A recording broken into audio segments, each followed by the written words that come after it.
Andrew, there's a lot of companies that's talking rare earths at the moment. As we all know, that it's sort of the flavour of the month. Um, how do you want investors to see your story? How is venture different in that sense? How do you stand out from the pack? Well, look, our very first discovery was, sitting in a hanging wall of our tin zones, which is, that's like you were going to be potentially mining that anyway. And now you've all of a sudden your waste rock has got rare earths in it. Obviously, we need to do the test with it and make sure it's recovered, but it's clay hosted, so that's a great start. So it's adding value to an existing, when you've got nearly 1% tin sitting, within arm's length of your rare earth, then all of a sudden getting value for your waste rock. So that's quintessentially the difference. And all three of our prospects are all a little bit different, and certainly we need to work out the value of each of them. But the Golden Grove North is an outstanding number, but the target's looks reasonably well constrained. But we need to get a hole in there and see what it could or couldn't be. We just can't work out the geology at this very moment. Is it going to be more monazite or carbonatite related? Is it that might be the case in the Golden Grove North, and that last but not least, our Cruncher target, we're drilling with the co-funded hole in Tasmanian government out 1.3 kilometres west in the Una Formation, which is a different rock suite again. And the west coast of Tasmania is very poorly explored. So if all of a sudden that formation there has got potential for rare earths, we've got to. Now, when you analyse soils, you get lanthanum and cerium, the lighter of the rare earths, essentially as part of the package deal when you assay anyway. And if they start getting anomalous, then you go back and maybe assay for rare earths. That's usually what the case was.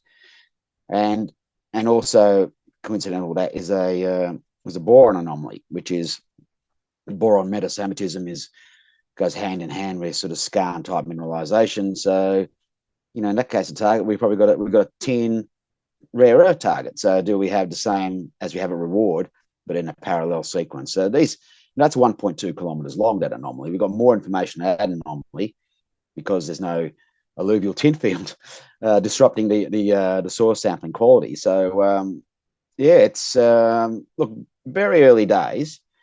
Clay hosted is important.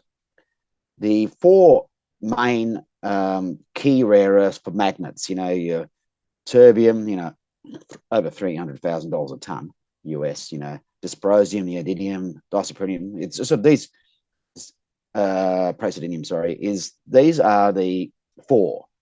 You don't try and recover all 14 or 15 of them because some of them are worth just a few bucks a ton. You want to recover the main ones, and that's what we want to focus on. And the clays generally have better values of the heavies, the permanent magnet rare earths, the four key ones, and that's what we're sort of focused on. But that's I won't discount the Vulcan Golden Grove North target at this stage because that's got some sensational results. So obviously, sometimes a grade, as we know, is king. So if you're getting plus 1%, instead of 1,000 ppm, you're getting 10,000 ppm. Then that comes with its own benefits. So look, it's it's not as if we went out there and bought a rare earth project. We've just happened to go back, look at our data sets. Good example, and reassess. Golden Grove North, we had some high values. Rare earths a few years ago was nowhere near as popular as it is now, and as a consequence, you start reassessing some of these things on the back of that, and this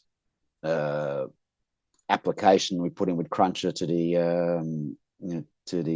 Mineral Resources Tasmania for the EDGI funding, the co-funding that we managed to get that, and they approved it, and there's $50,000 going towards that first drill hole, which we just started a couple of days ago. So a huge variety, huge opportunity, and again, it's just down to great ground selection by the team.